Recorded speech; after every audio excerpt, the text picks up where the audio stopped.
presentarles a Juan Felipe. Él actualmente está en el Vector Institute en Canadá. Es una persona cuya trayectoria, pues, ustedes conocen muy bien.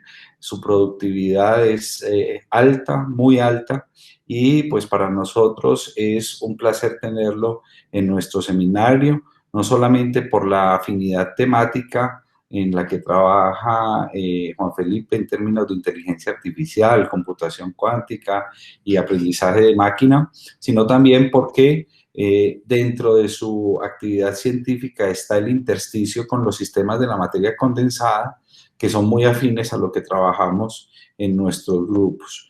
Entonces, para mí es un placer tener a Juan Felipe hoy. Siéntete libre si quieres hacer el seminario en español o en inglés, como tú quieras, como te sientas más cómodo. Se acaba de incorporar el profesor Boris Ángelo de Medellín, también está en nuestro seminario hoy, entonces le damos la bienvenida al profesor Boris. Muchas gracias, Hola, Boris. Boris, por estar aquí Buenas el día tardes. de hoy.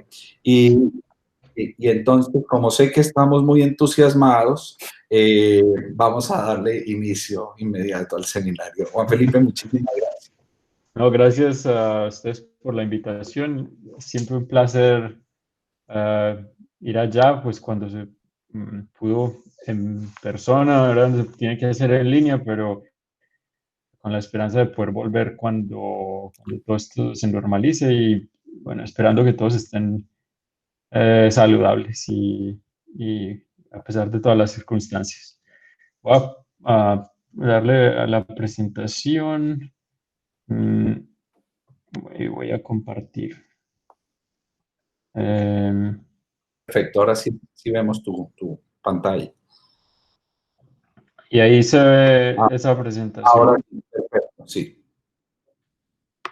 Ok, bueno, ahora sí, entonces empecemos. Eh, bueno, les voy a hablar sobre aprendizaje de máquina y aprendizaje de estados cuánticos usando modelos probabilísticos y modelos generativos.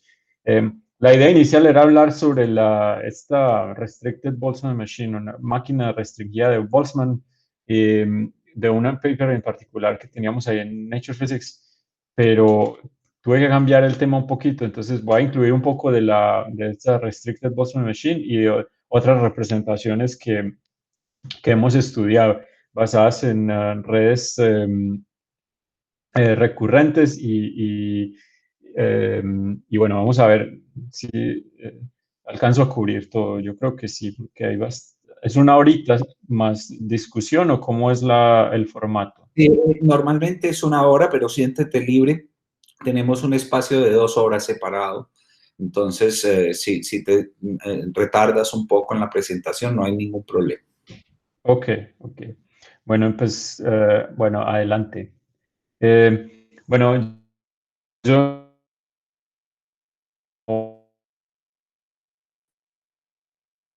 muchos cuerpos, la forma más fácil de empezar a explicar eso es con la función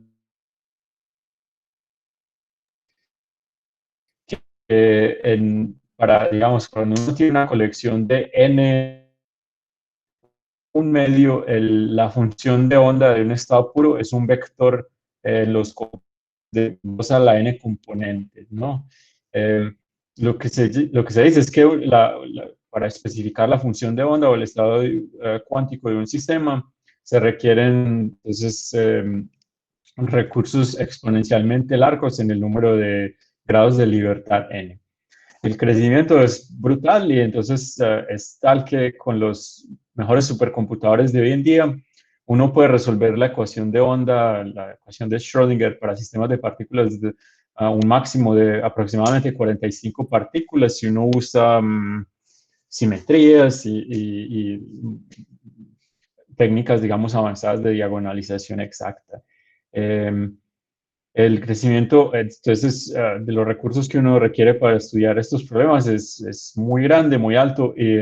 Un ejemplo ahí que hay que ronda por todas estas charlas es que almacenar el estado cuántico de un sistema con 273 variables de spin requiere un computador con más bits que átomos en el universo. Y entonces se hace imposible, pues, o en el caso genérico, se hace imposible tratar estos sistemas exactamente. Y aún así, un montón de problemas tecnológicos en química, en materia condensada y en computación cuántica, que son importantes, son muchísimo más grandes que 273. Uno realmente para, por ejemplo, para estado sólido y materia condensada, uno debe considerar n del orden del número de Avogadro. O sea que o sea, ese problema es prácticamente, no hay ni esperanza. Bueno, hay una esperanza y es la computación cuántica, pero todo está ahí como en pleno desarrollo y vamos a ver qué pasa. Pero aún así hay esperanza para sistemas clásicos o para algoritmos clásicos, ¿no? Debido a que la naturaleza, digamos, en cierta forma, no es tan complicada como esa aparente complejidad exponencial que uno experimenta al escribir estos modelos teóricos de la naturaleza, ¿no? Entonces se dice que los sistemas de muchos cuerpos que ocurren en la naturaleza normalmente son caracterizados por una cantidad menor que capacidad o Monte Carlo, las redes sectoriales, donde, por ejemplo, en el Monte Carlo cuántico, uno lo que hace es hacer una exploración estocástica de ese sitio tan enorme. Y bueno, y basada en esa exploración, uno puede, en muchos casos, cuando el Monte Carlo cuántico funciona, uno logra, por ejemplo, calcular valores de expectación y calcular funciones de correlación y otras cosas útiles que nos permiten, digamos, progresar o resolver algunos problemas, por sencillos que sean. Y bueno, el otro ejemplo de, digamos, donde uno explota la estructura que tienen los modelos, los sistemas cuánticos que ocurren en la naturaleza, es cuando uno resuelve estos problemas usando redes tensoriales, donde lo que uno explota es las propiedades de entrelazamiento de esos estados cuánticos, ¿no? Que se sabe, por ejemplo, que para, por ejemplo, estados base de sistemas cuánticos de muchos cuerpos con interacciones locales, entonces el entrelazamiento tiene unas ciertas propiedades, ¿no? Donde esas correlaciones no se extienden más allá de, digamos,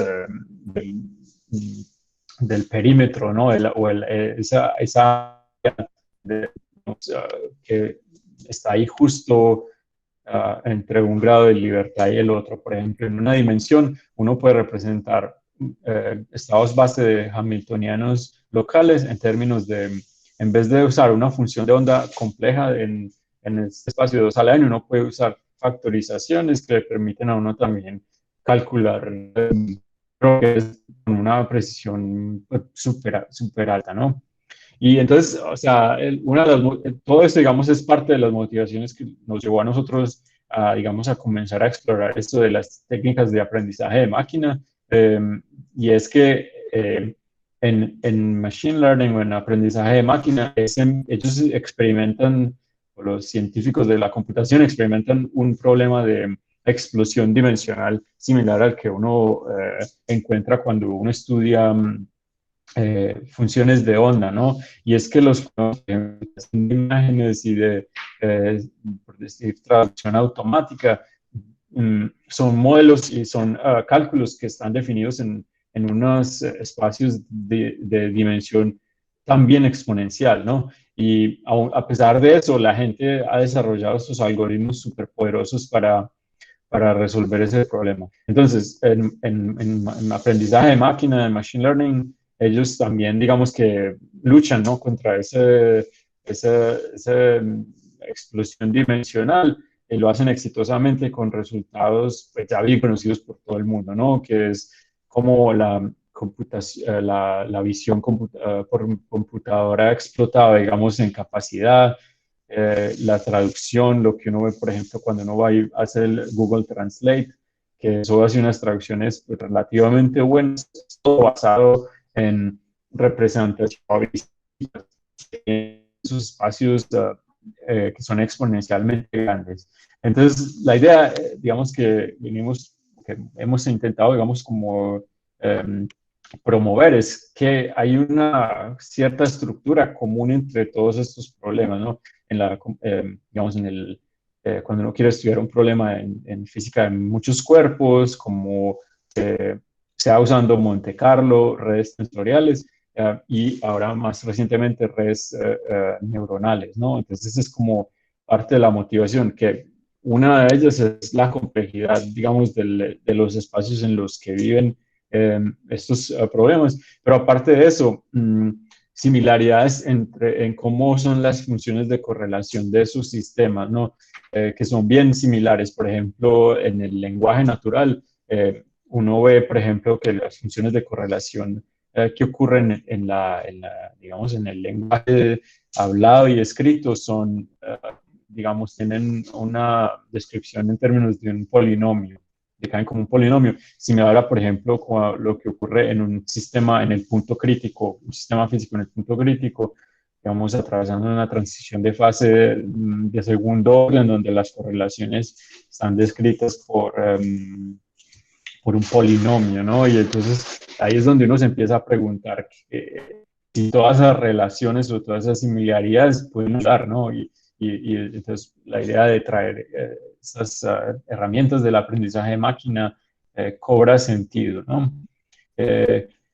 Y bueno, esa es como la motivación básica, digamos, que hay una comunalidad entre digamos, la dimensión del problema, las funciones de correlación y, digamos, finalmente una última que quisiera mencionar es algunas simetrías, como simetría de traslación, de rotación, que, digamos, para entender problemas usando mecánica cuántica y digamos, al mismo tiempo ayudan a mejorar, digamos, la complejidad de muestreo cuando uno está tratando de resolver un problema en inteligencia artificial. Entonces, están ahí todas esas, digamos, todas esas comunalidades o todas esas similaridades entre los problemas y bueno, eso es lo que estamos explotando aquí, lo que queremos explotar. Entonces, en este rato les quiero como mostrar dos problemas. Bueno, el mismo problema que es reconstrucción de estados cuánticos. Primero, que es un problema que es de datos, que es bastante similar a los problemas que, digamos, el aprendizaje de máquina tradicionalmente resuelve, que es cuando uno tiene un sistema, un conjunto de datos y uno quiere, digamos, inferir alguna cantidad. Entonces, ese problema se enmarca, pues, bien similar en lo que se llama la tomografía de estados cuánticos, donde uno tiene un conjunto de medidas que le aplicó un sistema cuántico y uno quiere, digamos, reconstruir o inferir el estado cuántico de ese sistema.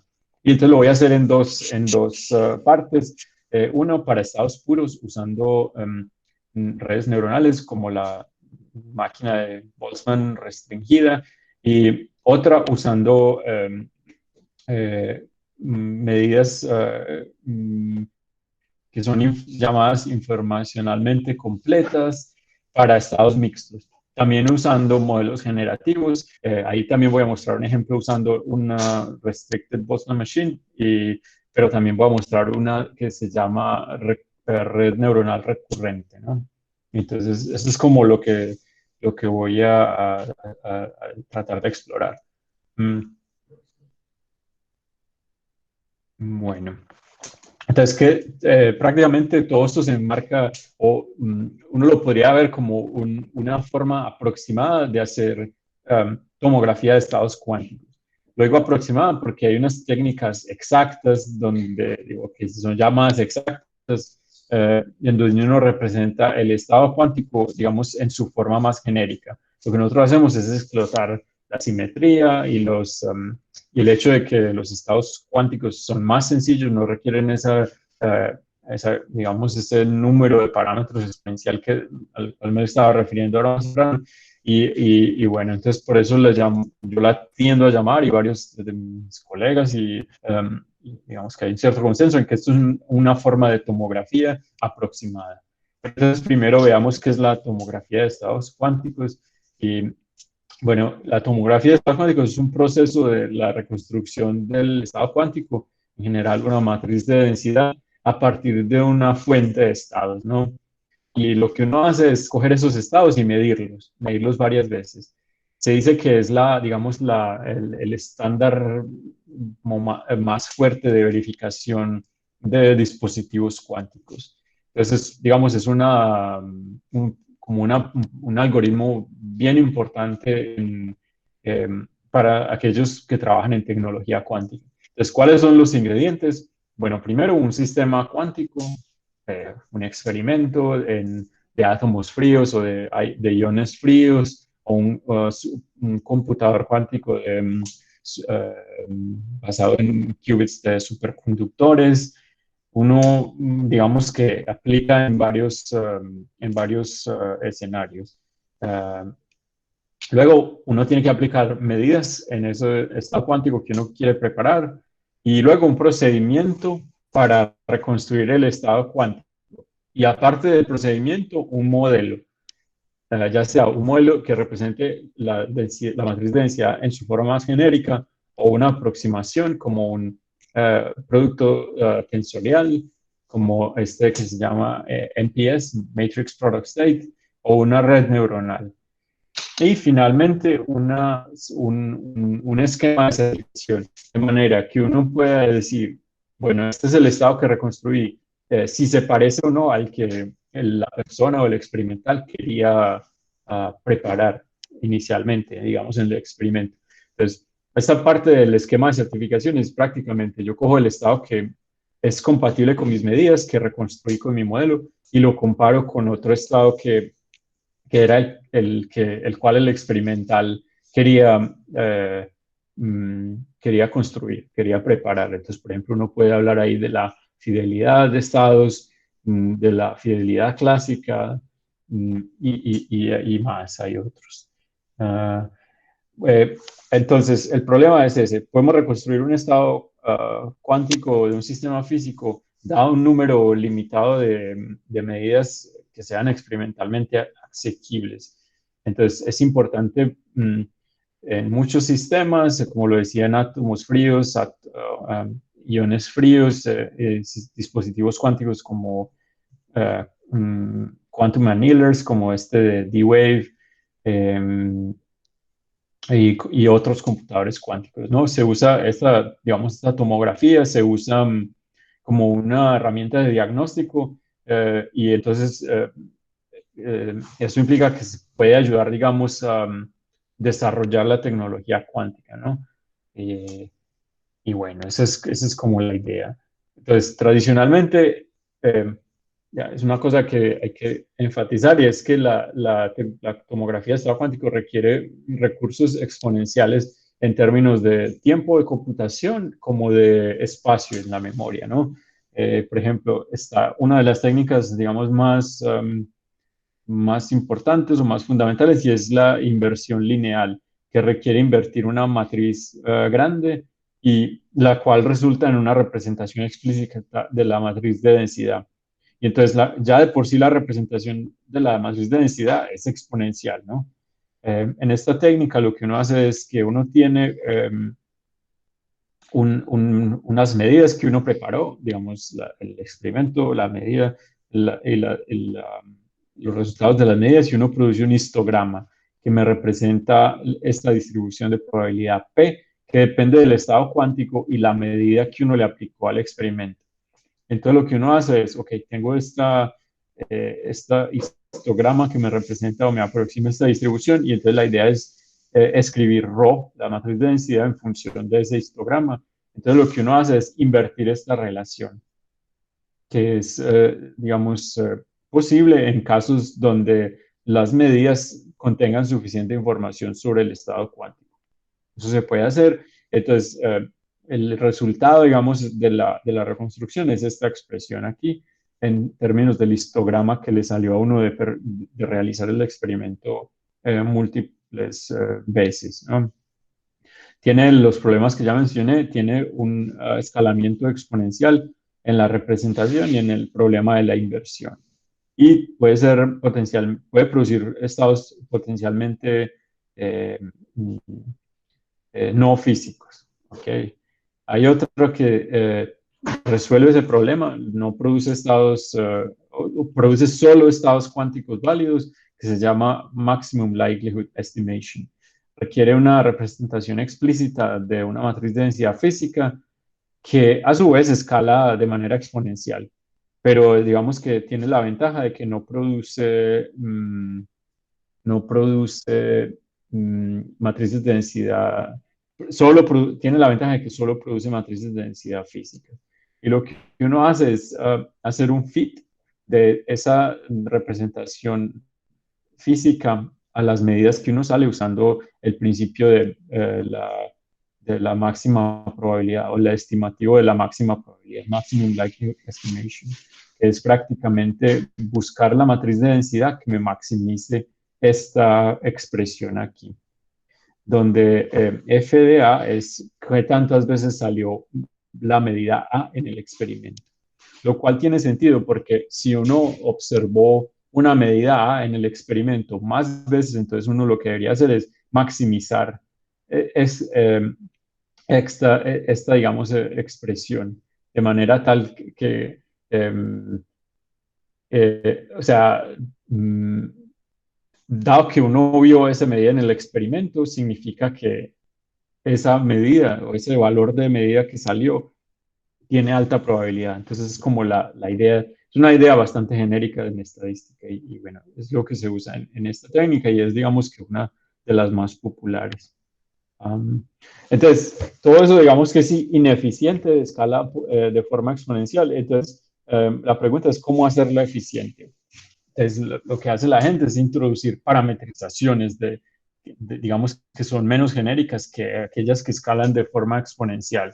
Entonces, una de las primeras y más exitosas es parametrizar el estado cuántico usando, por ejemplo, redes tensoriales, que son estos dos ejemplos que tengo aquí. El primero es usando Matrix Product State, MPS,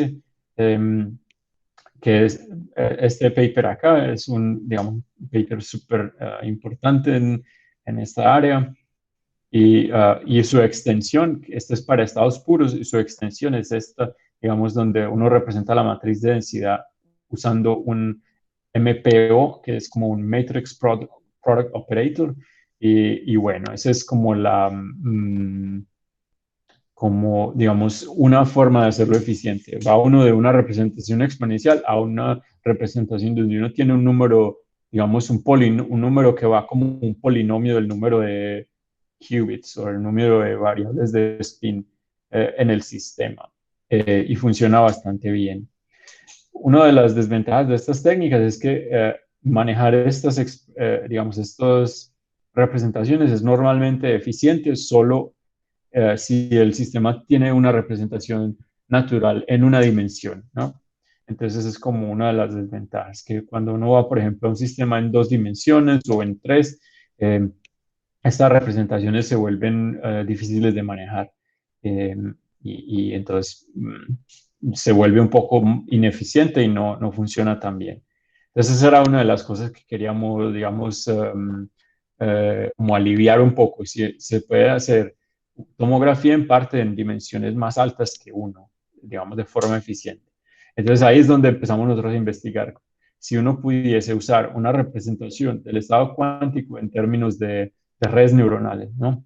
Bueno, eso es en parte lo que hicimos nosotros en este paper aquí con nuestro amigo Giacomo Torlai y los colaboradores en un paper que salió ya en el 2018, ya hace un par de años en Nature Physics. Entonces, lo que hicimos fue, de nuevo, coger un conjunto de medidas proyectivas en diferentes bases. Eso ahorita lo voy a explicar cómo es que se escogen estas medidas y coger digamos, la salida de esas medidas y hacer ese mismo principio de Maximum Likelihood Estimation, ¿no? Que ya lo voy a tratar de explicar un poco mejor. Y hacemos, sí, prácticamente lo que llaman unsupervised learning, con el set de datos o el conjunto de datos que salen de las medidas proyectivas digamos, en el experimento. Y esa es como la idea. ¿Cuáles son los beneficios de hacer esto que hayamos podido ver? Es que uno de los más importantes es que en principio puede funcionar en cualquier dimensión, produce una representación compacta, en ciertas veces más compacta que lo que daría, por ejemplo, un MPS. Y lo otro importante es que hay un montón de técnicas y de herramientas de inteligencia artificial que uno puede usar, como la, usar el negative log likelihood, testear por overfitting y muchas cosas más. Otra cosa que cabe notar o que es importante notar es que estas RVMs pueden codificar estados que tienen una propiedad de entrelazamiento que escala con el volumen de la región que uno está explorando, lo cual es difícil de representar en ciertos casos usando matrix product states. Entonces, digamos, hay varias, digamos, ventajas que creemos que pueden ayudar, digamos, a este tipo de problemas. Y digamos, uno de los problemas que tienen es que vale la pena mencionar es que hay unas limitaciones y es que se asume que el estado es puro. Eso se puede aliviar, ¿no?, este problema, y ahorita les voy a mostrar cómo, pero a qué precio, y después la solución a ese problema. Bueno, entonces, ¿qué es la máquina de Boltzmann Machine? Esta Restricted Boltzmann Machine Wave Function. Es una función de onda basada o inspirada en la máquina de Boltzmann restringida. ¿Qué es esto? Es un modelo, o sea, la máquina de Boltzmann es un modelo probabilístico en el cual uno tiene unas variables que llaman visibles, que son, en nuestro caso, van a ser, digamos, las variables de spin un medio, vamos a considerar solo variables de spin un medio, y hay unas variables que llaman escondidas, hidden variables o hidden states, unas variables escondidas, y lo que hacen esas variables escondidas es tratar de, digamos, modelar las correlaciones que hay en el sistema físico entre las variables visibles, que son las variables físicas, ¿no? Y eso se hace a través de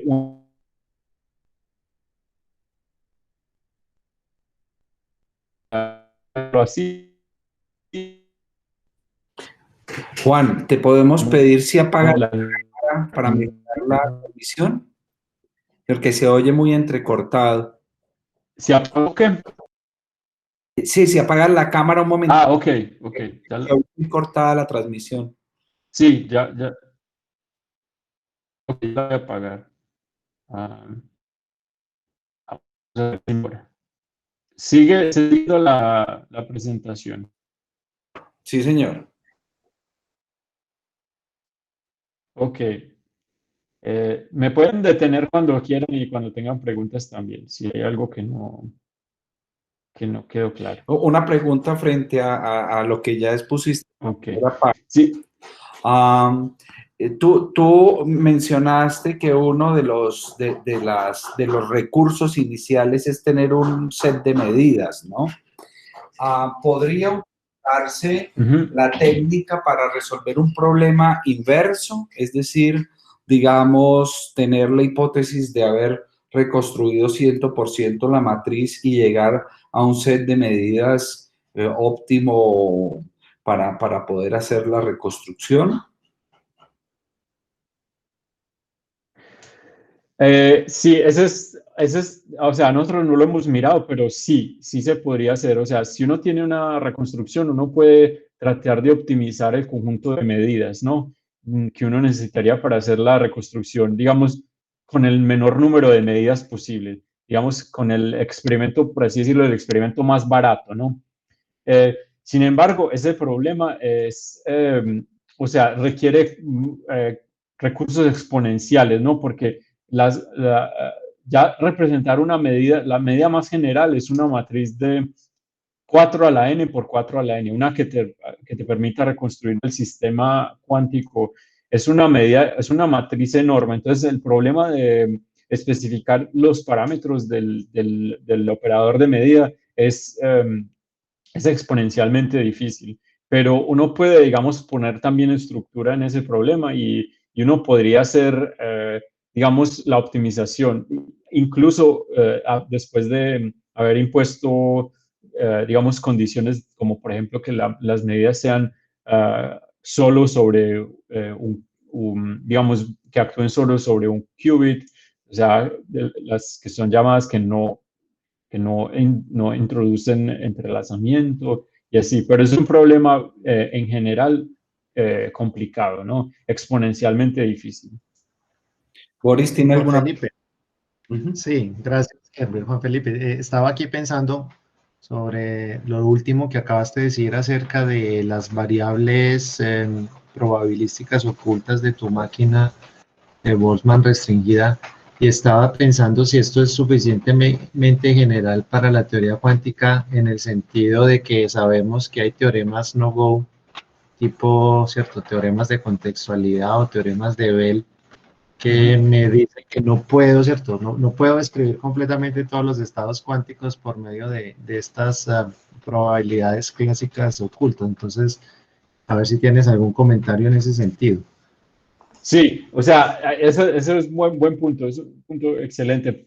O sea, la cosa es que estas variables no son probabilísticas, ¿no? O sea, porque es por lo siguiente, es porque la matriz que vamos a poner ahí en general va a ser, o sea, se puede hacer de varios tipos, pero en general uno puede poner esas matrices como si fueran variables complejas. Entonces, no, digamos, no es probabilidad. Lo otro que es importante mencionar es que si uno se permite, por ejemplo, tener un número de variables escondidas que escala exponencialmente con el número de variables visibles, o sea, hay teoremas de representabilidad pues, que te dicen que uno puede representar cualquier función usando digamos, estas máquinas. Y yo, en mi como lo tengo entendido, esto no viola los teoremas estos de contextualidad. Vale, ¿Cómo? gracias. Gracias. Ok. Bueno, sí, luego de eso, bueno, entonces, sí, ¿cómo se representa? O sea, ¿cómo es que nosotros hacemos la representación de la función de onda? La representación la hacemos en términos de una distribución de probabilidad, digamos que me representa la amplitud de la función de onda, la cual llamamos, no sé, aquí por ejemplo, raíz cuadrada de P lambda, donde P lambda es este modelo, dividido su función de partición para que quede bien normalizada, y una fase que es prácticamente la que viene parametrizada con si uno quiere, una segunda máquina de Boltzmann, que sería esta parte aquí en azul. Y bueno, la máquina total, digamos, la función de onda total viene parametrizada por unas variables W lambda que me conectan las variables escondidas H con las visibles y todo, digamos, todo en su conjunto me representa esta distribución de probabilidad P o la amplitud de la función de onda y una matriz W. De nuevo, no sé en qué había quedado, pero déjenme repetir esta parte. Bueno, que definimos una divergencia estadística generalizada en diferentes bases y prácticamente es la suma de la divergencia de KL, de Kullback-Leibler, en todas esas bases sobre las cuales uno puede tomar medidas. Y bueno, y luego de eso se minimiza la divergencia usando los datos que recogimos digamos, de los experimentos que teníamos. Y se minimiza usando el gradiente estocástico o el gradiente natural, que son técnicas de optimización de cantidades de este tipo. Ahora, ¿cómo se escogen las medidas? Bueno, uno empieza con una función de onda en una base de referencia, que es la base computacional. La función de onda lleva una fase e a la i teta por la amplitud de la función de onda, la parte, digamos, probabilística, o la amplitud. Y lo que hacemos es tomar medidas en diferentes bases.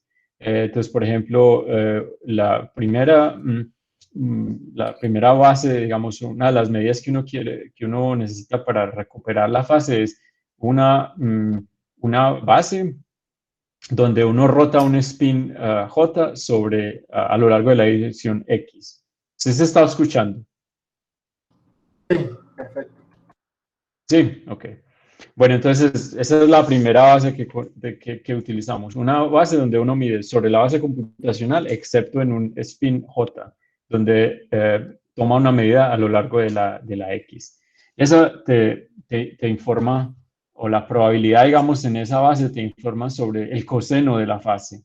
Y otra, por ejemplo, uno puede hacerla sobre una rotación sobre, a lo largo de la Y, digamos, de la dirección Y del spin, en el punto J, en el sitio J. Y uno puede, digamos, tomar esa medida y su probabilidad es proporcional, digamos, al seno de la fase.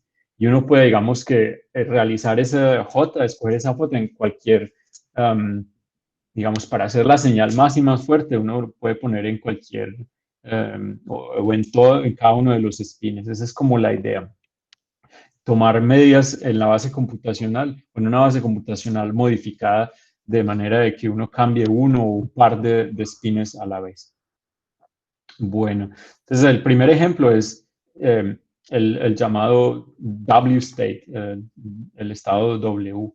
Entonces, el estado W es simplemente esta superposición, 1000 más 01000 más 0001, 0000, etcétera, hasta 00001, ¿ok?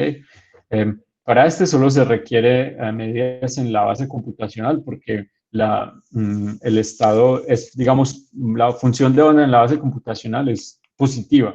Entonces, prácticamente la especifica solo la amplitud porque uno sabe cuál es el signo. Digamos que uno estaría explotando información adicional sobre el estado para hacer la reconstrucción.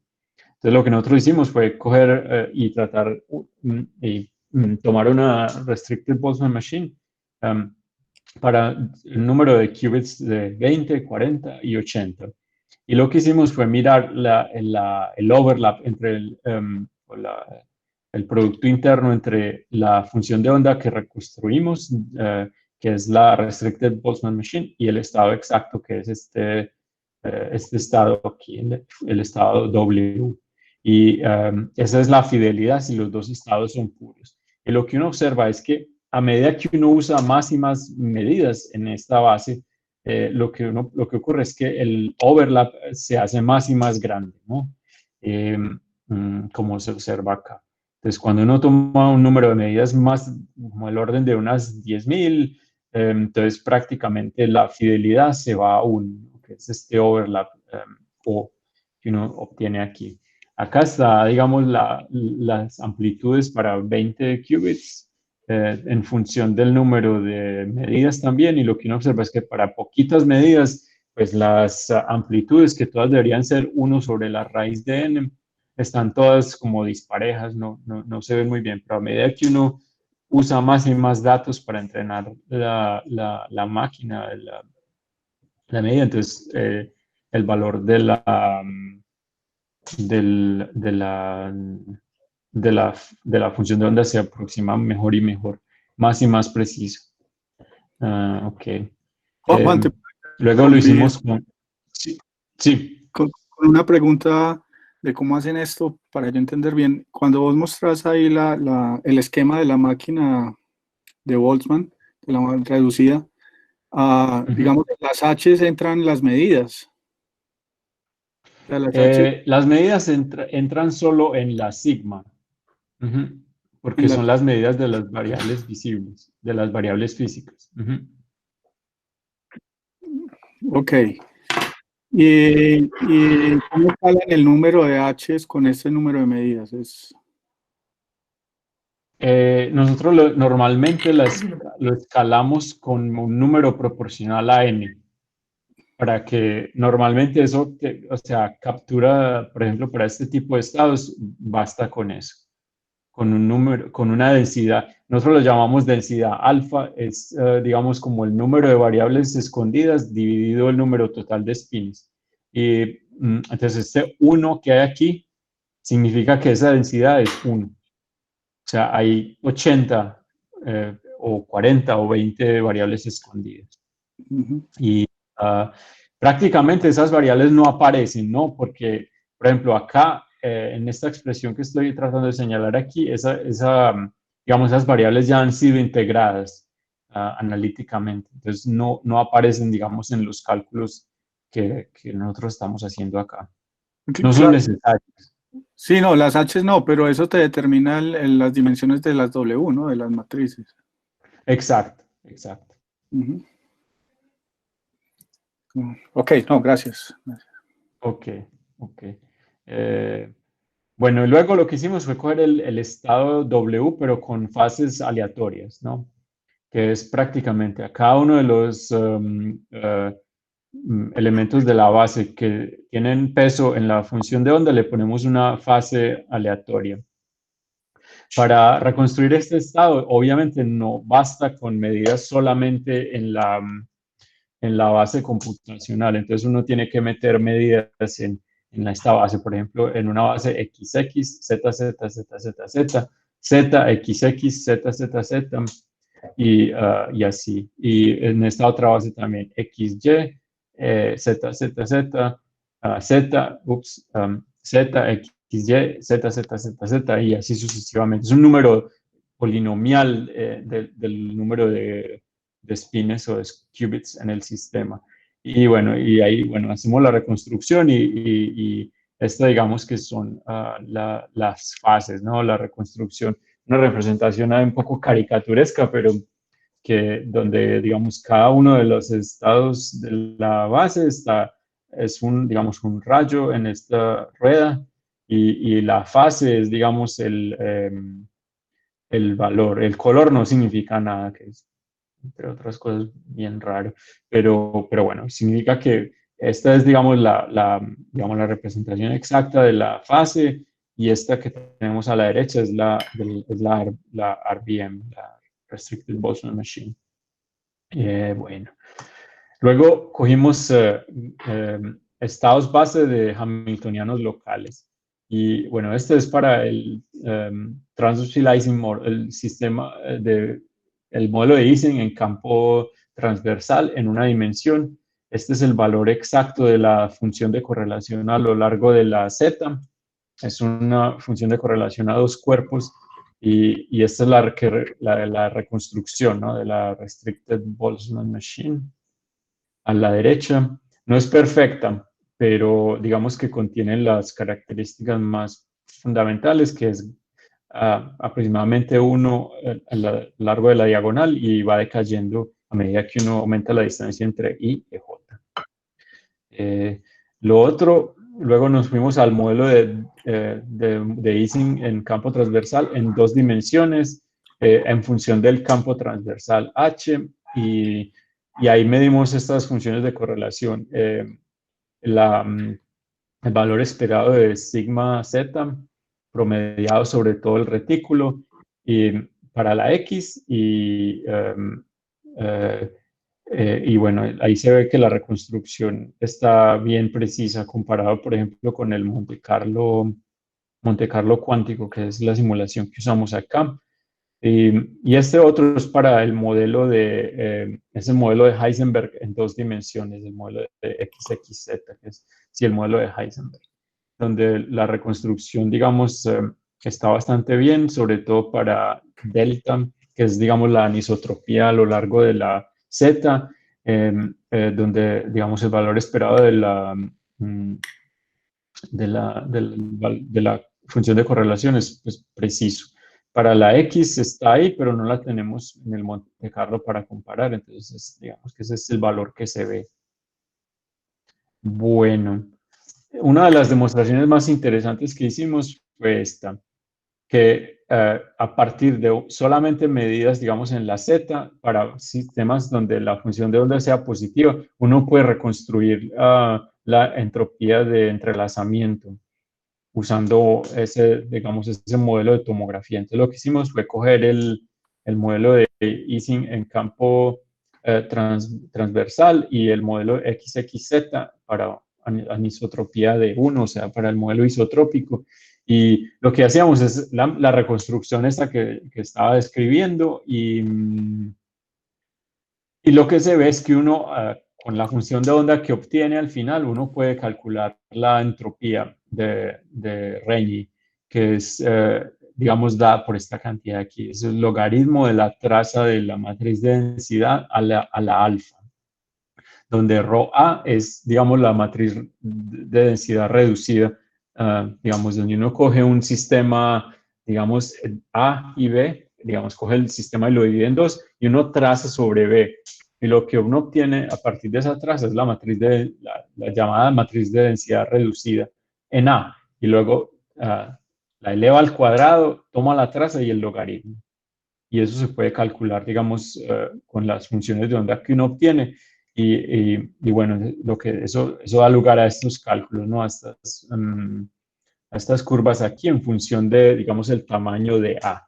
¿Qué tan grande es A? Esta es esta L. Y bueno, lo que se ve es que es bien preciso, ¿no? Se reproduce bastante bien la entropía de Rényi, la segunda, que es un cálculo bien difícil de hacer experimentalmente. Por ejemplo, aquí hay un ejemplo usando solo 4 partículas del 2015. Hoy en día se puede hacer un poco mejor con otras técnicas, pero aún así escala mejor. Entonces, lo cual hace que esta técnica, digamos, se vea como digamos, una forma posible y que, digamos, relativamente escalable para obtener estas cantidades como que digamos, que cuantifica el entrelazamiento. Bueno. Juan, qué pena, yo de pronto estoy un poco perdido ahí con esto que acabas de mostrarnos con el entrelazamiento. Ustedes, o sea, la idea aquí es que ustedes tienen las medidas y determinan el estado, o sea, determinan el estado del sistema, la función de onda. Y luego calculan estas entropías, o cuál es el truco, que vos decís que es más fácil así que la otra forma, es que no me perdí. Exacto, sí. Lo voy a explicar un poco, sí que me fui sin decir muchos detalles. O sea, la idea es calcular esa entropía de entrelazamiento, es difícil experimentalmente. Okay. Entonces acá hay un ejemplo, por ejemplo, donde lo hacen para un sistema de 4 partículas. En este paper by Rajibul Islam en el 2015. Es usando el modelo de una realización experimental de átomos fríos del modelo de Bose-Hubbard. Y bueno, es difícil de hacer, lo logran hacer solo para 4 partículas. Entonces, lo que nosotros proponemos aquí en esta, digamos, en esta sección, digamos, del paper es, ok, si uno puede ir y medir, digamos, en la base computacional un montón de veces y hacer la reconstrucción, eso permite evaluar la entropía de entrelazamiento apenas uno tenga la función de onda. Porque digamos que en este experimento no hay una función de onda de por medio. Ellos se inventaron una estrategia que funciona sin reconstrucción. O sea, ellos hacen una medida directa del entrelazamiento en el experimento. Exacto. Ok. Y lo que nosotros proponemos es, imponiendo, digamos, que la estructura de la función de onda tiene la forma de la Restricted Boltzmann Machine. Entonces, eso puede conllevar a lograr hacer medidas precisas a una escala mucho más grande de lo que lograban hacer en el 2015. Yo te tengo otra pregunta, pero no sé si la puedo hacer después, depende de cómo tengas la charla. Pero, o sea, te la voy a hacer ya, pero no sé si la tengas que responder ya. Vos nos dijiste que todo solo funciona pues para estados puros. Yo creo entender que es porque, pues, como nos mostraste que funcionaban, vos estás encontrando las amplitudes en cada una, en los elementos de la base. Y pues, si tenés estados que no son puros, esto no se puede hacer así, ¿no? Te tocaría hacer muchas más cosas, ¿no? Sí, exacto. Entonces ahí ya, eso es, digamos, lo que viene ya en esta diapositiva. Okay. Bueno, voy a darle otro poquito. O sea, hay una extensión de esto usando la Restricted Boltzmann Machine. Uno puede extender, digamos, la representación haciendo una purificación de una Restricted Boltzmann Machine. Entonces, lo que uno hace es acoplar el sistema, digamos, de spines sigma a unos spines A, que se llama el environment, el ambiente. Y lo que uno hace es trazar ese sistema y eso me produce una matriz de densidad, ¿no? Que digamos que una de las formas más naturales de describir una matriz de densidad. Entonces, ahí uno puede tratar de representar la matriz de densidad de nuevo usando esta purificación. Y eso lo exploró Giacomo Torlai, el colaborador de nosotros, con Roger Melko en este artículo. Es un PRL del 2018.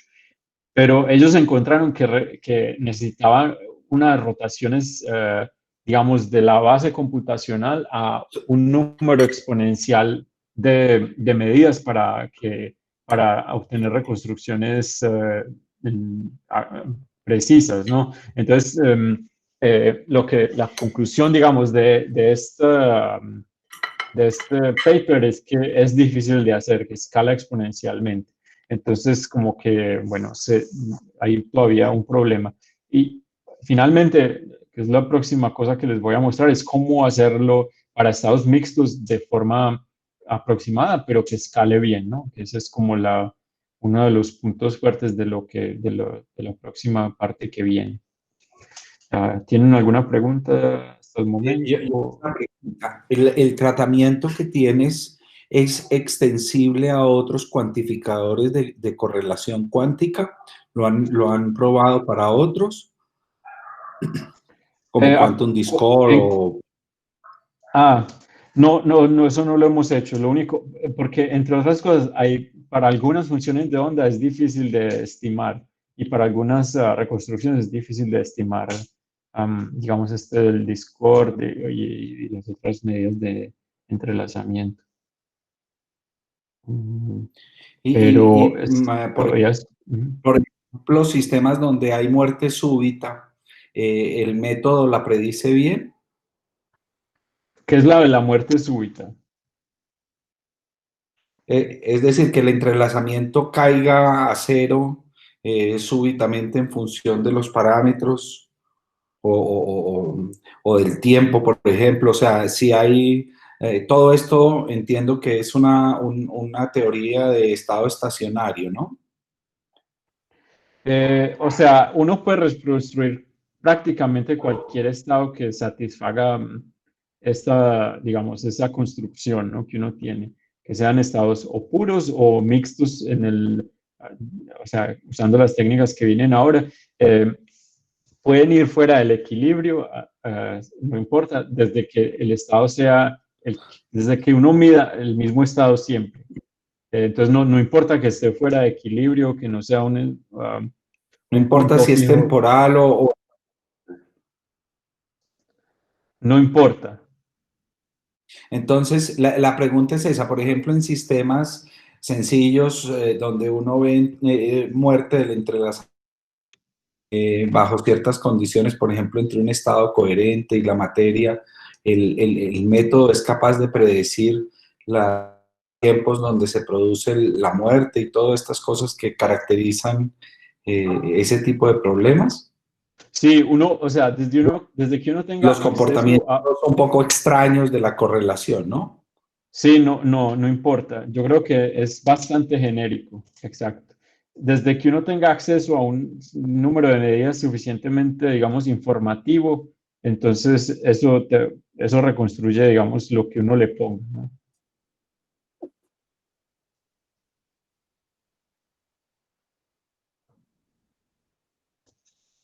Ok, gracias. Ok. Bueno, ahora, o sea, digamos, una cosa un poco similar, pero digamos que tiene un poco otras técnicas. Entonces, estados cuánticos, medidas y distribuciones de probabilidad. Normalmente en mecánica cuántica, el estado cuántico se describe como una matriz de densidad. Este describe, digamos, el estado estadístico de los sistemas cuánticos, ¿no? Todo lo que uno puede saber sobre un estado cuántico está codificado en la matriz de densidad, que es una matriz positiva semidefinida, hermítica, de traza 1, que actúa en el estado de espacio, en el espacio digamos, de estados. Para un qubit, eso es la esfera de Bloch, ¿no? Digamos, ese conjunto de estados. Acá la represento en esta representación tensorial debida a Roger Penrose. Penrose inventó una notación gráfica para describir el álgebra lineal que usa, digamos, esta estrategia, ¿no? Donde las patas representan la dimensión física de la matriz de densidad, o sea, como decir rho x, x', este conjunto de paticas acá es x' y este de acá es x. Entonces, ¿cómo representar un estado cuántico en términos de probabilidad solamente? Porque digamos, lo que yo voy a hacer es representar el estado cuántico en términos de solo probabilidad, ¿ok? Entonces, ahí van lo de las medidas, y en particular las medidas generalizadas o Positive Operator Value Measures, que son unos elementos, son unas matrices M o conjuntos de matrices M identificadas con el índice A, las cuales son positivas semidefinidas y suman a la identidad, ¿no? Si uno coge todo este conjunto de medidas de M con A, eso le da la identidad. Estas medidas representan, digamos, medidas físicas que uno puede ir al laboratorio e implementar, ¿no? Por ejemplo, el ejemplo más sencillo es medir en la base computacional, donde estos operadores corresponden, por ejemplo, a este estado 0,0 al 1,1. Si uno suma estos dos, suma la identidad como acá, y estos son estados positivos semidefinidos. Entonces forman un POVM, un Positive Operator Value Measure. Entonces, cuando uno mide, por ejemplo, en un estado cuántico de un qubit, por ejemplo, donde la función de onda es A por 0 más B por 1, entonces cuando uno va y mide en el experimento, está pues, la regla de Born, que me da un vínculo entre la teoría cuántica o la matriz de densidad o el estado cuántico y la probabilidad de observar 0 o 1 en el experimento, ¿no?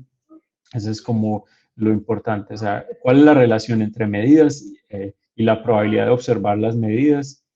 Entre medidas en un estado cuántico sí,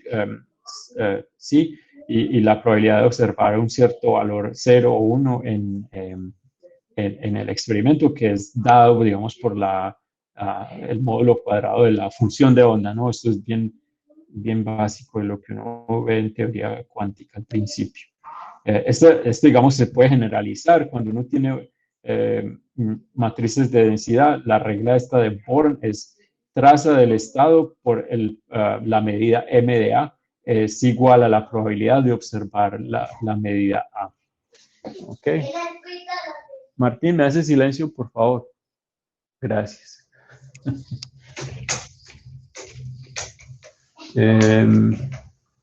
Bueno, entonces lo que nosotros hicimos fue, bueno, no vamos a tomar cualquier medida, sino una en particular que se llama una medida informativa o una medida que contiene toda la información sobre el estado cuántico. Es prácticamente, por decir, uno tiene un objeto en 3 dimensiones y para uno, digamos, caracterizar el objeto, uno lo tiene que mirar desde diferentes ángulos, ¿no? Para uno decir qué forma tiene. Entonces, lo que hace una medida informacionalmente completa es eso, es que uno coge un estado cuántico de ese objeto y uno comienza a observarlo de diferentes ángulos, ¿no? Entonces, si una medida, digamos, tiene información suficiente sobre un estado cuántico, entonces uno puede invertir esta regla de Born. La regla de Born es que la probabilidad de una medida es dada por esta expresión, y esa probabilidad P me especifica el estado si las medidas, digamos, son informativas. Es como un objeto tridimensional, si uno lo mira desde todos los ángulos, en todas las direcciones en 3 dimensiones, uno puede especificar cuál es ese objeto. Entonces, el objeto es ρ y la medida es, digamos, mirar el objeto desde varios ángulos diferentes. Esa es como la idea intuitiva. Entonces, si uno va a un experimento y uno hace una medida que contiene toda la información del estado, entonces la relación entre el estado y la probabilidad se puede invertir. Esa es como la idea. Entonces, lo que hicimos fue tomar ese tipo de medidas y hacer productos tensoriales de medidas sobre un qubit. Entonces, uno lo que hace es una medida informacionalmente completa sobre un qubit y hacer productos tensoriales sobre la misma medida sobre todos los qubits. Por ejemplo, ¿cómo se construyen? Uno obtiene, por ejemplo, para un single qubit, uno lo que hace es decir, ok, con probabilidad, por ejemplo, 1/3 voy a medir la X, la Y o la Z. Y dependiendo de lo que salga, sea más o menos, o 0 y 1, entonces ese es como el valor de la medida. Entonces acá, ese es, por ejemplo, para un qubit. Y esa es bien fácil de realizar en el experimento. En el experimento, por ejemplo, uno tiene, digamos, n qubits. Entonces uno lo que hace es para cada uno de esos qubits escoger una dirección aleatoria, por ejemplo, con probabilidad de 1/3, y con probabilidad de 1/3 mide en esa dirección, sea X, Y o Z. Y es fácil de implementar, por ejemplo, en todas esas plataformas y esos computadores cuánticos que hay ahora en la línea, en el Internet, por ejemplo, IBM o Rigetti o en cualquiera de los que hay disponibles, se pueden implementar estas medidas. Bueno. Juan, sí. ¿En qué es diferente eso a hacer una tomografía? ¿No es lo mismo? Sí, es lo mismo, solo que en lugar de reconstruir el estado cuántico, vamos a reconstruir esta probabilidad P, que tiene toda la información del estado cuántico. Esa es como la idea. Claro, pero cuando lo inviertes es que reconstruyes RO, ¿no? No sería la tomografía. Exacto. Exacto. Okay. Esa es como la idea.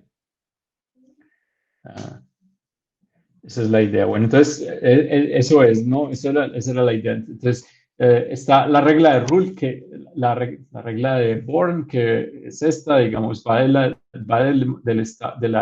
matriz de densidad a la probabilidad. Esa relación se puede invertir, ¿no? Que es esta expresión aquí, lo cual me da una representación de la matriz de densidad en términos de una distribución de probabilidad P, que represento aquí en verde, multiplicada por un tensor T, que represento aquí con estos cuadritos, y un operador de medida MA, que represento aquí con estos en rojo.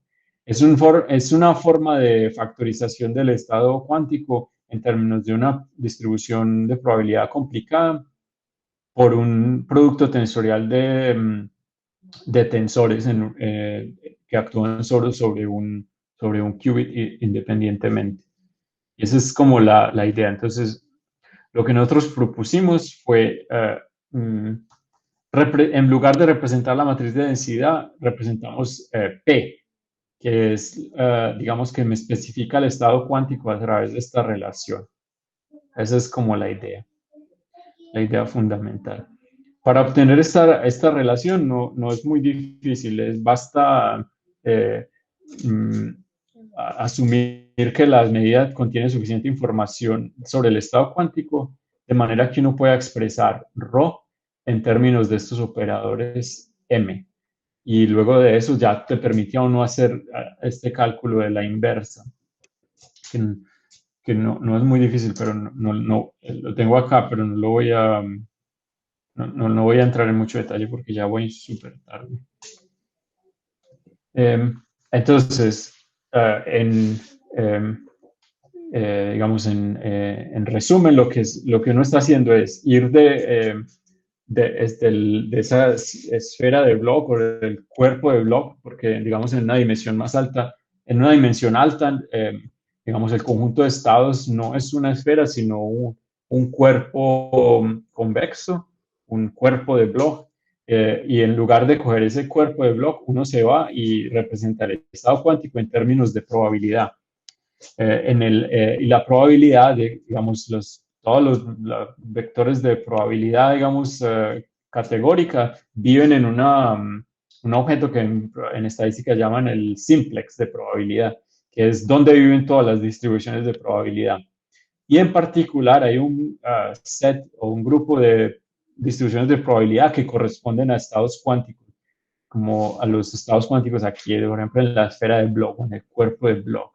Y ese conjunto de estados cuánticos representados en forma de probabilidad es lo que los de teoría de Quantum Bayesian Theory llaman Q-plex, como quantum simplex, ¿no? Que es como los cuánticos le ponen la Q a todo, entonces le pusieron la Q al simplex y lo llaman el Qplex.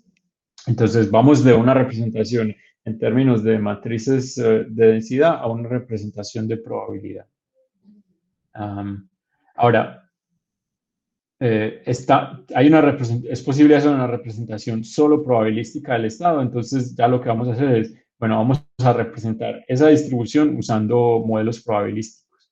Esa es como digamos, la idea central de este trabajo.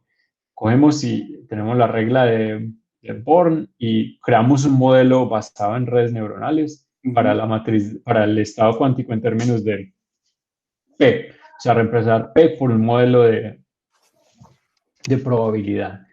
Juan, y bueno. Qué pena interrumpirte de nuevo. Esta es una pregunta aparte. Es que a mí la jugada que nos acabas de mostrar me parece genial.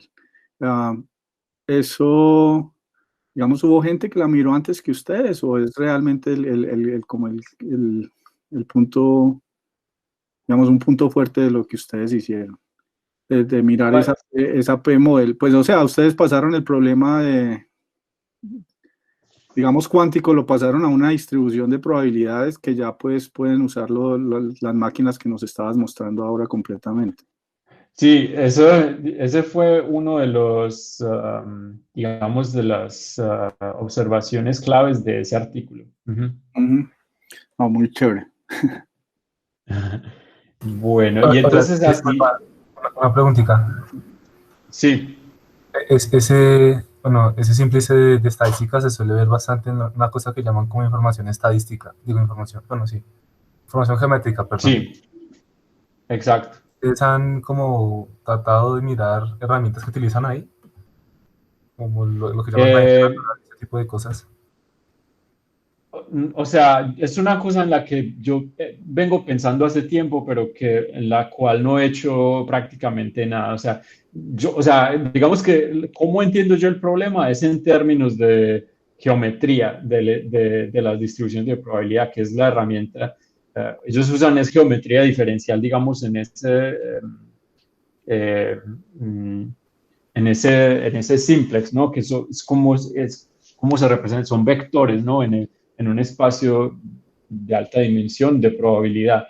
Pero herramientas en sí que yo haya usado, aparte de la intuición que me ofrece, digamos, pensar esto en términos de teoría de la información geométrica, no. No sé si se te ocurre algo en particular que se pueda hacer con esas herramientas. Sí me gustaría escuchar, pero yo no he hecho nada. No, Juan, una pregunta, en términos de experimentos donde hay, por ejemplo, interferencia de probabilidad, de amplitud de probabilidad, toda esta teoría de path de Feynman para interferencia de caminos probabilísticos para dar cuenta de resultados en un experimento, ¿cómo podría verse desde el hecho de pasar el estado a una descripción solamente probabilística? Eso es súper interesante y nosotros tenemos un artículo en esa dirección y es como, no, ahí en lo que mostré, digamos, hasta el momento, solo, digamos, la mecánica cuántica, digamos, la representación del estado es solo de probabilidad, ¿cierto? O sea, no hay probabilidades negativas por ahí rondando. Sin embargo, cuando uno se va a escribir cómo luce el resto de cosas de la teoría cuántica en ese lenguaje, entonces ahí es donde aparecen las probabilidades negativas. Por ejemplo, si uno hace, por ejemplo, un estado cuántico, uno lo puede hacer evolucionar en el tiempo, por ejemplo, a través de una matriz unitaria U. Entonces uno, para calcular, por ejemplo, la evolución unitaria de una matriz de densidad, lo que hace es U por ρ por U transpuesto, ¿no? Entonces eso da un nuevo estado ρ, digamos, una ρ que ha sido rotada unitariamente a ρ. Si uno escribe todo eso en el lenguaje de probabilidad, ahí es donde aparecen las variables, las probabilidades negativas. Entonces, lo que ocurre es que, por ejemplo, evolución unitaria se transforma en evolución del estado en términos de probabilidad a través de unas matrices que se llaman matrices semiestocásticas, que son parecidas a las matrices estocásticas en el sentido de que si uno suma las columnas, entonces eso da 1, pero la diferencia con las matrices estocásticas es que estas matrices pueden tener valores positivos y negativos.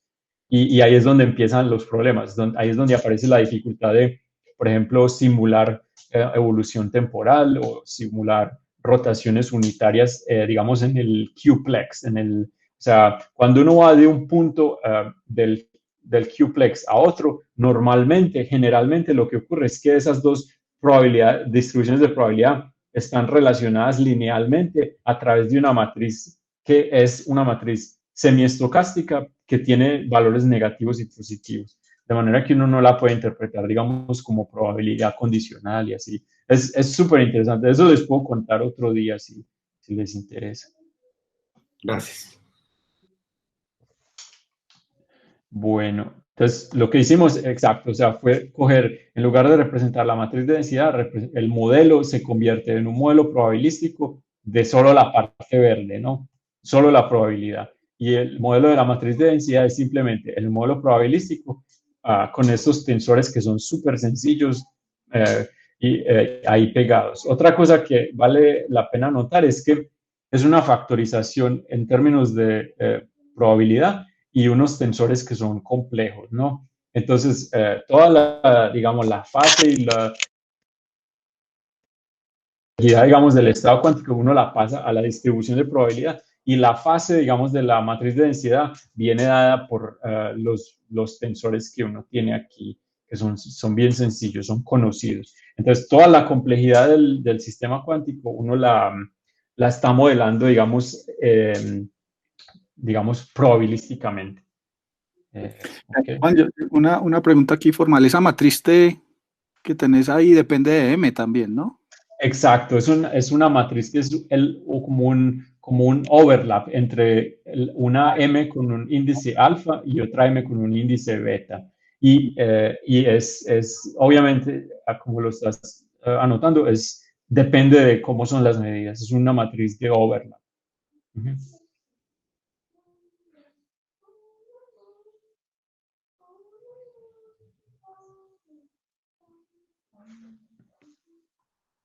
Ok. Bueno, entonces, por último, de nuevo, la certificación. Se puede usar la fidelidad clásica, funciones de correlación.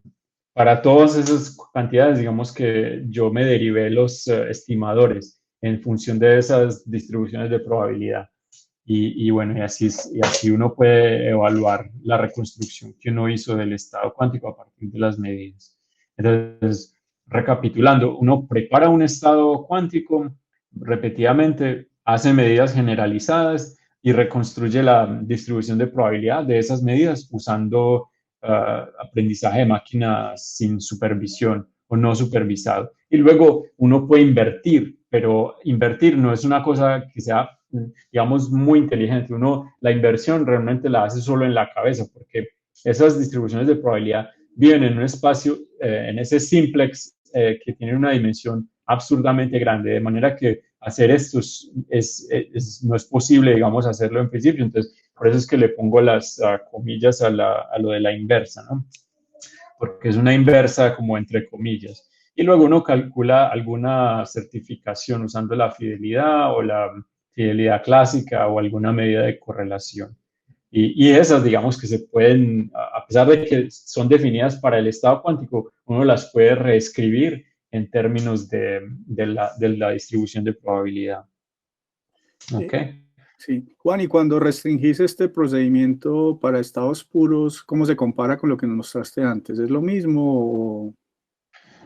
Este es más eficiente, es lo que hemos notado, que es más sencillo hacerlo. Y en parte es porque la optimización de una red neuronal con solo valores positivos es mucho más eficiente, que se acerca mucho más a las técnicas de aprendizaje de máquina y cómo han sido desarrolladas, siempre en el modelo, digamos, en el mundo probabilístico, por así decirlo. Entonces hay una tendencia a que todo sea más fácil, digamos, es como un bias que viene del machine learning. Ellos siempre usan el lenguaje de la probabilidad. Entonces apenas uno reescribe toda la mecánica cuántica en términos de probabilidad, de repente todas esas técnicas funcionan aún mucho mejor. si me hago entender, es como que uno, en vez de irse a reescribir el machine learning en términos de números complejos, es mejor decir, bueno, vamos a escribir mejor la mecánica cuántica en términos de probabilidad, de forma tal que toda esa maquinaria, digamos que esté mejor engrasada, por así decirlo, ¿no? Claro. Esa es como una forma de verlo.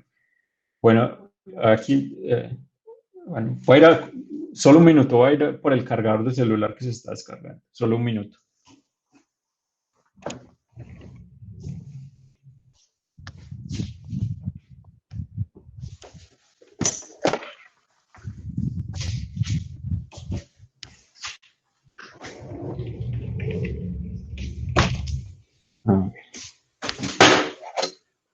Un montón de problemas técnicos el día de hoy, pero finalmente se me están escuchando. No, parece que es generalizado de todas las redes, no te preocupes, que aquí también hemos tenido problemas hoy. Sí. Bueno, a ver, voy a tratar de presentar estos resultados. Cualquier huracán que haya entre nosotros. Es posible, sí. Bueno, un poco los resultados, ¿no? Entonces empezamos con el estado GHZ, que es el estado de cat state, ¿no? Donde uno hace 0, 0, 0, 0 más 1, 1, 1, 1. Y aparte de estudiar ese estado, estudiamos también un estado con depolarización, que es un modelo de ruido en los estados cuánticos, donde uno aplica una rotación con probabilidad P. Y entonces es, digamos que una forma de introducir ruido a un estado puro RAW en general. Y es un modelo de coherencia cuántica. Y ahí, bueno, empezamos sencillito con 2 qubits, usando una Restricted Boltzmann Machine de nuevo, para un conjunto de medidas informacionalmente completas. Y lo que uno observa ahí es que si uno tiene un número de medidas grandes, entonces a la final logra coger esa, digamos, la distancia de KL o esa divergencia estadística de KL, de Kullback-Leibler, y eso se va a cero, digamos, en función del entrenamiento de la máquina, como uno lo esperaría. Esa distribución de probabilidad, uno la entrena bien y digamos, se aproxima bastante a cero esta divergencia. La fidelidad clásica, que es, digamos, como un producto punto entre los vectores de probabilidad, digamos, en ese simplex, eso se aproxima a 1 también, porque los dos vectores se van haciendo cada vez más parecidos el uno al otro. Y el otro que miramos es la fidelidad cuántica, que es esta cantidad aquí en C. Y lo que vemos es que se hace 1, o sea, que los dos estados que uno está representando están siendo representados de forma precisa. Digamos, las diferentes curvas son para los diferentes valores de ruido, digamos, que uno tiene aquí en el modelo de ruido que uno tiene. Es un modelo de ruido bien sencillo, pero que nos permite al menos explorar la posibilidad de reconstruir estados mixtos, ¿no? Porque cuando uno aplica ese ruido, uno obtiene un estado mixto. Y bueno, entonces ahí pues se ve más o menos que la teoría, pues al menos en principio funciona. Juan, Sí. una pregunta de curiosidad de cómo sacas estas gráficas. Digámoslo, cuando vos llamas medidas, ¿qué es lo que hacen? Ustedes ponen un estado y con el estado generan la distribución de resultados, esa se la meten a la red y vuelven a reconstruir el estado. ¿Es algo así o qué? No, es similar. Uno tiene el estado, que es este es, digamos, como el experimento. O sea, todo eso es numérico. Nosotros, sí, aunque tenemos un paper experimental también, pero digamos que no me va a dar tiempo de discutirlo, pero uno se imagina que produjo este estado y uno entonces tiene acceso, digamos, teórico a la distribución PDA, a la exacta, ¿no?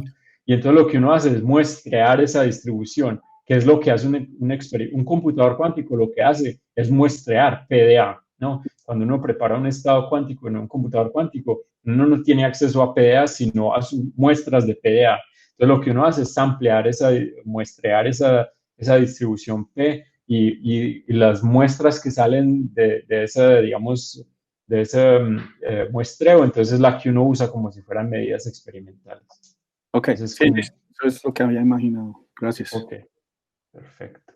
Bueno, entonces acá hicimos esta reconstrucción, solo 2 qubits, A1 y A2. Pero luego dijimos, pero nosotros nos metimos aquí, fue para hacer sistemas grandes, ¿no? De un número de qubits que sea difícil de hacer con las técnicas tradicionales. Entonces nos fuimos a hacer 40 y hasta 80 con y sin ruido, y ahí le pusimos un poco a prueba la técnica esta.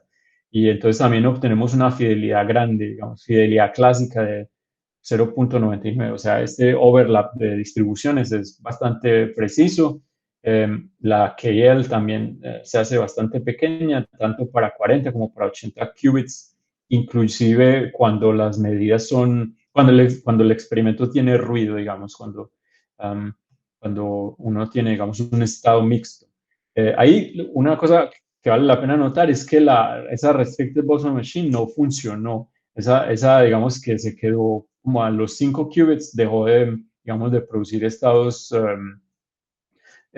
digamos, fáciles de entrenar o precisos, por así decirlo. Entonces ahí nos pasamos a una red recurrente. Y esa sí funcionó hasta casi que hasta los 100 qubits, producía resultados sin mucho esfuerzo, o sea, como en una GPU, un par de horas, ¿no? Entonces estábamos bien contentos de que lográbamos hacer estados, digamos, grandes, hasta 40, 80 qubits. Y ese, digamos, fue, digamos, como el resultado más importante del paper. Y aquí ya prácticamente es lo mismo, solo que es un estudio, digamos, un poco más en detalle de cómo escalan los algoritmos, ¿no? Cuántos experimentos tiene uno que hacer, que digamos, me lo represento aquí, NS star, cuántas muestras hay que tomar del experimento para obtener una fidelidad clásica de 0.95, que es prácticamente venirse a preguntar, en función del número de qubits, ¿cuántas muestras tengo que tomar para obtener una reconstrucción precisa?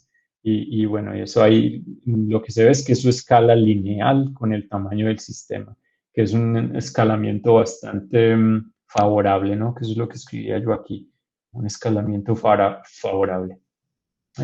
Y lo hicimos para diferentes valores del ruido y bueno, sí.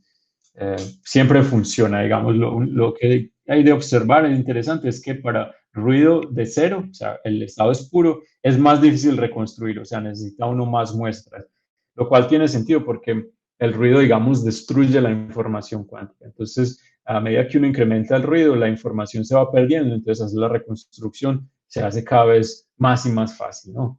En últimos, cuando el ruido es, digamos, con probabilidad 1, el estado es completamente, es como un estado a temperatura infinita, el cual está caracterizado por simplemente un número, ¿no? Entonces es el estado más fácil de reconstruir.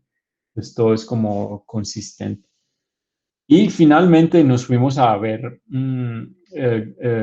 estados base de hamiltonianos locales. Por ejemplo, aquí cogimos un sistema con 50 spines, el estado base de este hamiltoniano, que es el modelo de Ising en campo transversal, y de nuevo usando el mismo modelo este modelo de red recurrente, uno obtiene, digamos, funciones de correlación bastante precisas comparado con el estado. Todo es sintético, generado sintéticamente. Entonces el sintético es en rojo y esta es la red recurrente en verde para correlaciones a un cuerpo y a dos cuerpos. Y luego cogimos un estado más complicado, que es el estado base del modelo de Heisenberg en la red triangular, para un sistema de 8x8, que son 64 spines, y así, de nuevo lo mismo, un estado sintético, funciones de correlación a dos cuerpos y estado reconstruido. La correlación a dos cuerpos son bastante similares. Y ahí llego, hasta ahí, o sea, eso era lo que tenía preparado, ya me pasé de tiempo un montón y bueno, la conclusión es que bueno, se puede hacer una forma aproximada de reconstrucción tomográfica del estado cuántico usando redes neuronales para sistemas puros con la RBM, la máquina de Boltzmann, en 2 dimensiones, incluso en un punto crítico, eso no lo enfaticé mucho.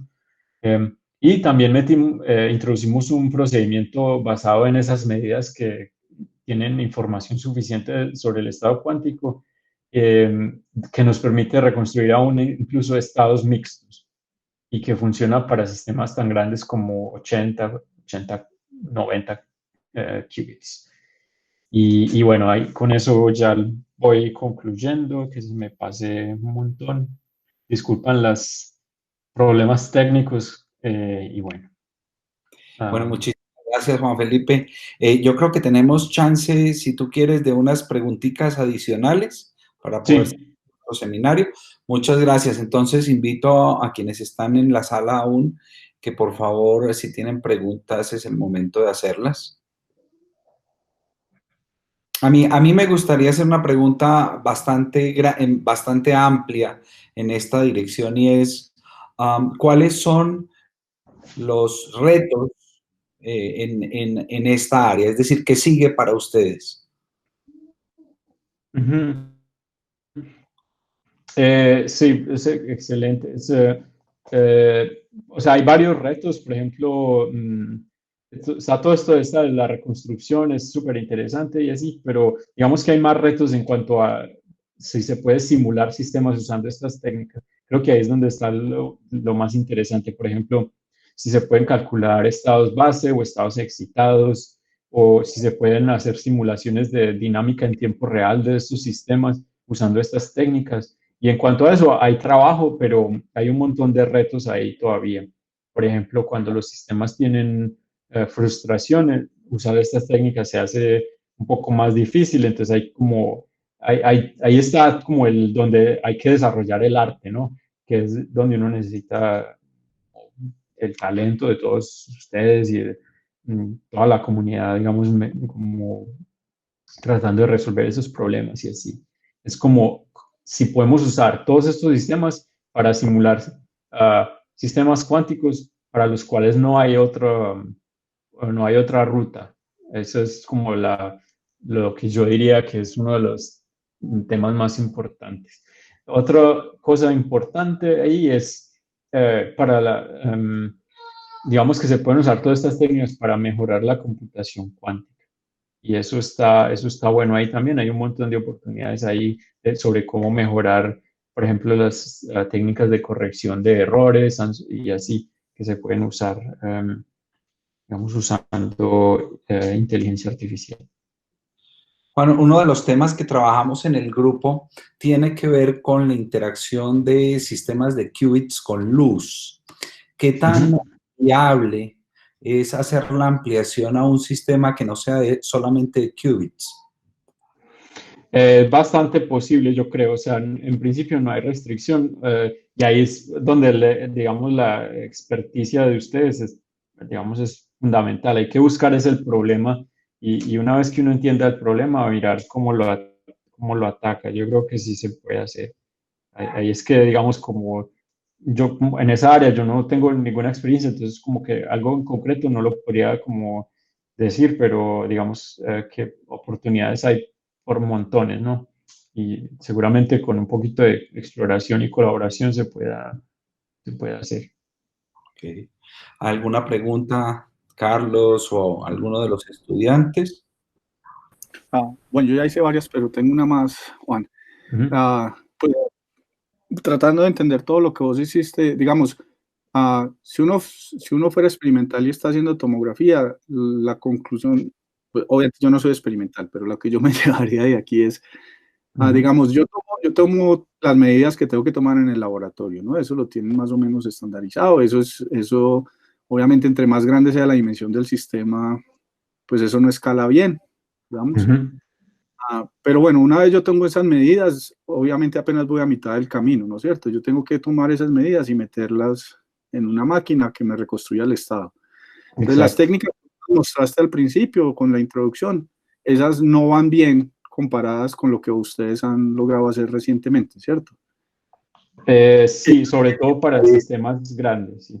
Exacto, es ahí donde está la ventaja, ¿cierto? En todo caso, yo tengo que tomar el mismo número de medidas que tenía que tomar antes. Ese es el punto. Eso sí no cambió. No, depende del estado. Por ejemplo, mira que aquí el número de medidas escala bien si uno considera una medida que es aproximada, digamos, no es la medida más fuerte de reconstrucción. es la fidelidad clásica, es una medida menos fuerte que, por ejemplo, la fidelidad cuántica. Esa requiere normalmente un número exponencial de medidas, pero si uno utiliza una medida aproximada de calidad, como la que nosotros metimos ahí, entonces el escalamiento es bastante mejor. O sea, da esperanza de que se puede hacer experimentalmente. Porque claro, yo no me expresé bien. Esta parte sí la entendí, pero lo que digo cuando yo me he hablado del número de medidas, es el número de elementos que necesitas en la POVM.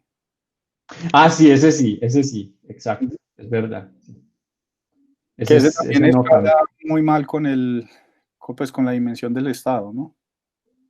O sea, en cada qubit son solo 4 estados. Exacto. Pero para, digamos, lo que nosotros... ¿Cómo? Que me disculpes, que sigue, por favor. No, tranquilo. No, o sea, el número de muestras que uno tiene que tomar digamos, uno no, o sea, es un número pequeño, si uno considera esta medida, por lo menos. Es un número que escala linealmente. Y bueno, o sea, es un número bastante razonable. O sea, el número de medidas por qubit es siempre 4, pero no es que uno tenga que tomar 4 a la n medidas, ¿no? Uno tiene que tomar solo lineal en n. Y en ese sentido, los otros métodos no escalan igual. No, porque uno tiene un número de parámetros exponencial. Entonces, para uno especificar normalmente un número de parámetros exponencial, normalmente uno tiene que meterle un número exponencial de medidas. O sea, uno en cierta forma se está aprovechando de la estructura del estado cuántico, usando un modelo que se ajusta bien al estado cuántico, de manera que uno necesita menos medidas. Eso es como un trade-off, ¿no? Si uno mete un estado más complicado, más general, entonces uno va a necesitar más medidas. Ok, gracias. Esa sería como mi última pregunta. Pues ¿Alguna Muy otra buena pregunta. los estudiantes? Vladimir. Sí, disculpa. A mí me gustaría hacer una pregunta con respecto al Qplex. Dice que habían ciertas matrices, ciertas transformaciones lineales que uno podía hacer para ir de un punto a otro del Qplex, ¿no es cierto? Sí. Digamos, eso es uno a uno, digamos, es un sí, solo sí. O sea, si yo tengo esta matriz, me transforma de una como instrucción de probabilidad cuántica a otra cuántica. Digamos, si tengo una cuántica, tengo esa matriz. Sí, es uno a uno. Sí, o sea, por ejemplo, cuando uno va a hacer uno de un RAW a otro RAW, un estado puro, esa es una transformación única, es una matriz unitaria única. Esta transformación es lineal. Esa transformación lineal preserva las distancias, preserva... no, a ver, ¿qué preserva? O sea, preserva el hecho de que los estados son, o sea, es un conjunto convexo que mapea a otro conjunto convexo. Yo creo que sí, yo creo que es uno a uno. Si uno quiere usar solamente una matriz, sí. Sí, ya, chévere. Entonces, digamos, el Qplex es un conjunto convexo, ¿no es cierto? Es un conjunto convexo. Ya. Ustedes han tratado de utilizar el algoritmo EM para tratar de encontrar como puntos cercanos dentro del Qplex. ¿Qué algoritmo? Bueno, Expectation Maximization. No. Bueno, pues yo he visto que usualmente lo utilizan cuando tiene conjuntos convexos en información geométrica. Sí. Para tratar de encontrar como puntos cercanos, pero... No, pero no lo hemos usado. Bueno. Pero chévere, muchas gracias. Gracias. Una última pregunta. Yo quisiera hacer una pregunta también un poco amplia en cuanto a cómo ves, Juan Felipe, digamos, esta gente, estas empresas que están haciendo computación cuántica, pues incluso ya con prospectos a ventas pronto, o sea, como IBM o Rigetti, digamos que para ellos es esencial poder hacer tomografías, no solo para caracterizar, por ejemplo, los chips que ellos hacen, sino también pues porque los usuarios a veces necesitamos también hacer tomografía de los estados que se obtienen después de una computación cuántica. Sí. Allí, digamos, ¿cómo ves tú o la cercanía tuya con esta gente que trabaja en esas empresas? ¿Cómo ves la aceptación de estas propuestas para hacer tomografías?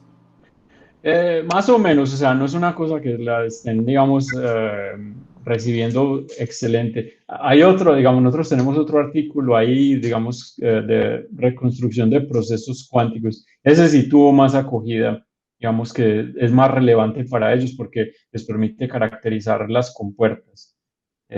Y es un poco, digamos, es más claro que ese puede ser más útil.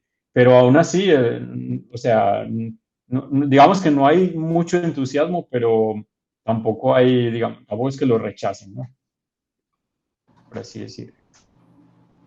Ya, y otra pregunta, perdón si me paso del tiempo. Esto que preguntaba ahorita el profesor Herbert sobre poder realizar esto o sea, poder realizar estimación, por ejemplo, de estados base o de estados estacionarios en el caso de sistemas disipativos, de sistemas mixtos de qubits con luz. Nosotros, por ejemplo, ahorita estamos con el prospecto de estudiar un modelo de James Cummings Hubbard, que es básicamente un látiz de sitios, en donde cada sitio tiene una cavidad óptica y metido ahí un qubit adentro, interactuando con cada cavidad, y pues los fotones pueden saltar de un lado a otro. Mi pregunta es, en cuanto a, digamos, programáticamente, digamos, lo que he visto es comparando con con otras propuestas de encontrar estados base y estados estacionarios, pareciera que los resultados que ofrece el método de transformers, de redes neuronales recurrentes que estabas mostrando, da en muchas ocasiones mejores resultados. Digamos, ¿qué tan fácil es generalizar estas redes neuronales recurrentes para que tomen también como input, por ejemplo, el estado de esos campos fotónicos, que en este caso pues no son qubits, sino son sistemas de n niveles? Es fácil, sí, sí, es buena pregunta y es fácil de hacer. Es súper sencillo extender a, digamos, a valores que no sean solo 0 y 1 o así. Hay que mirar los detalles, pero yo creo que no es difícil. Y lo han probado, por ejemplo, en otros problemas canónicos, por ejemplo, el Bose-Hubbard, que No, son iguales. yo no lo he hecho, pero sí se podría hacer, sí. Y para disipativo, nosotros tenemos un paper ahí, y sí, para como que se ve que el transformer es mejor que la RBM. Sí, sí. Sí, pues no sé, estaría chévere. Nosotros tenemos que presentar, creo que el próximo año, a mitad de año, un trabajo de James Cummings Hubbard, entonces creo que le vamos a dar una mirada cercana y te estaremos comentando. Ok. Bueno, yo me les tengo que ir porque tengo una reunión a las 4 y ahí disculpan que me tenga que ir así muy intempestivamente. eh, que creo que fue muy ilustrativo. Gracias a todos los participantes, al profesor Viviesca, al profesor Boris, que no nos pudo terminar de acompañar porque también se le cayó la red. Pero bueno, ahí quedó grabado y lo podrá ver luego. Y a nuestros estudiantes para que se continúen motivando con estas áreas que son de mucho futuro y pues conocer a uno de los que está haciendo este tipo de teorías en grupos muy buenos, pues es una cosa muy especial. Muchísimas gracias, Juan Felipe. A ustedes. Vale, que tengas un resto de Hasta día. luego. Hasta luego. Hasta Hasta luego. luego, Juan. Gracias. Bueno, gracias. Hasta luego. Hasta luego, Carlos. Hasta luego. Hasta luego, Herbert. Muchas gracias por la invitación. Estén muy bien, todos. Tarde. Hasta luego. Cuidándose. Chao.